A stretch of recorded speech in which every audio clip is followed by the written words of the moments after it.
আসসালামু আলাইকুম everyone, welcome back to my channel. সবাই কেমন আছেন? আলহামদুলিল্লাহ আমি ভালো আছি, দোয়া করি সবাই ভালো থাকেন। চলে আসলাম নতুন একটি ভিডিও নিয়ে, আশা করি আপনাদের ভালো লাগবে। আজ একটু অন্য ধরনের ভিডিও করতেছি, আশা করি আপনাদের ভালো লাগবে। আর ভালো লাগলে অবশ্যই লাইক, কমেন্ট, শেয়ার করবেন। আর কমেন্ট করলে না আমার অনেক ভালো লাগে। আপনারা যে যেখান থেকে ভিডিওটা দেখেন অবশ্যই কমেন্টের মাধ্যমে জানাবেন। আর এই তো দেখুন, আজকে বাইরের ওয়েদারটা একটু ঠান্ডা ঠান্ডা মনে হচ্ছে যে বৃষ্টি হবে, কিন্তু এমন হয় রেগুলার সকালেই দেখি হালকা হালকা বৃষ্টি, কিন্তু হয় না। পরে আবার দেখি অনেক রৌদ্র ওঠে।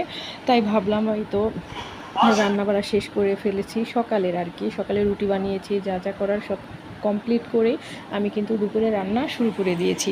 ভাবছিলাম আজকে মেয়েকে মাদ্রাসায় দেব না, আবার দেখি যে না, ওই রকম বৃষ্টি হয় না, রেগুলারই তো দেখি। তার জন্য ওই মাদ্রাসায় পাঠিয়ে দিয়েছি, আর আমি কিন্তু দুপুরে রান্নার জন্য এসে পড়েছি। আজকে সকালে কি করছি না করছি আসলে ওইভাবে দেখাই নেই। আমি কিন্তু সকালের নাস্তা রেডি করে তারপর পানি টানি আনা, ঘর গোছানো সব কিছু করেই কিন্তু আমি দুপুরে রান্না করতে চলে আসি। আর এই তো দেখুন আমার সব কিছু গোছানো গাছানো। আমি এখন রান্নাও বসায় দিয়েছি, ডাল আর ভাত বসায় দিয়েছি। আজকে হালকা পাতলা রান্না করব, কালকের ভাত আছে। আসলে মাছ রান্না করলে না আমাদের ঘরে এত একটা অশান্তি হয়, এটা আমি জানি না, আমাদের ঘর বলতে না সবাই ঘরে হয়। বাচ্চারা মাছ খেতেই চায় না। আর আমাদের কালকে তরকারি আছে, ওইগুলো তো আর আবার পাপাও খাবে না, তারপর ওরাও তো খাবে না। তাই ভাবলাম ওইগুলো আমিই খাবো, কি ফালাই তো মায়া লাগে আসলে, কি আর বলবো, মেয়েরা এরকমই হয়। আমি এখন রান্না করব, আর আপনাদের একটু দেখাইলাম যে আমার সব কিছু গোছগাছ হয়ে গেছে। আর এই তো ডাল রান্না হওয়ার পর কিন্তু আমি মাছটাও রান্না করে ফেলেছি।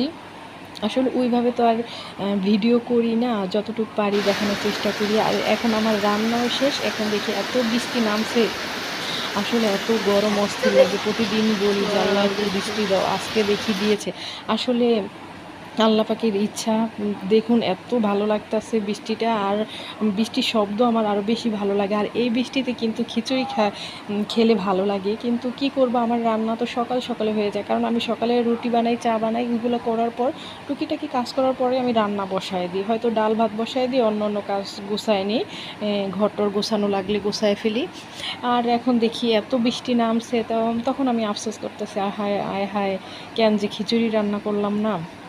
আর কি করব, আজকে আমার একটু বাইরে বের হওয়া লাগবে, সেজন্য আমি এই তো রেডি হয়ে গিয়েছি। আর এখন আমি নূর ক্লিনিকে আসছি, কারণ আমার খালাতো বোনের বাবু হবে, ওর ডক্টর দেখানো লাগবে। তার জন্য এই তো অনেক ভিড় ছিল, আমরা দ্রুতই দেখায় চলে আসছি। দেখি আল্লাহ পাকের ইচ্ছা, ফার্স্টে বেবি যা যা হয় তাতেই খুশি।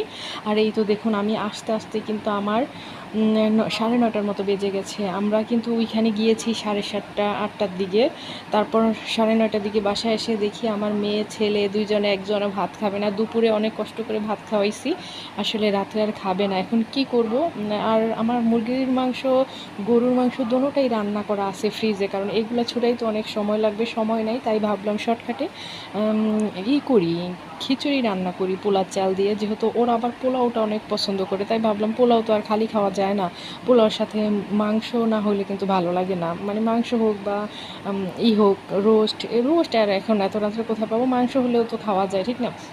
আর পোলাও কিন্তু ডিম ভাজা দিয়ে খাওয়া যায় না। তাই ভাবলাম যে শর্টকাটে খিচুড়ি রান্না করে ফেলি, ডালটা ভালো মতো কষাবো। আর এই তো আমি কিন্তু ডালটা আগে দিই, তারপর একটু পরেই চালটা দিই। কে কীভাবে রান্না করেন জানি না, আমি একটু ডাল আগে দেওয়ারই চেষ্টা করি, যেহেতু পোলাও চাল ফুটতে সময় লাগে না। আর এই তো দেখুন আমার কিন্তু কষানো হয়ে গেছে, এখন আমি গরম পানি দিয়ে দিয়েছি।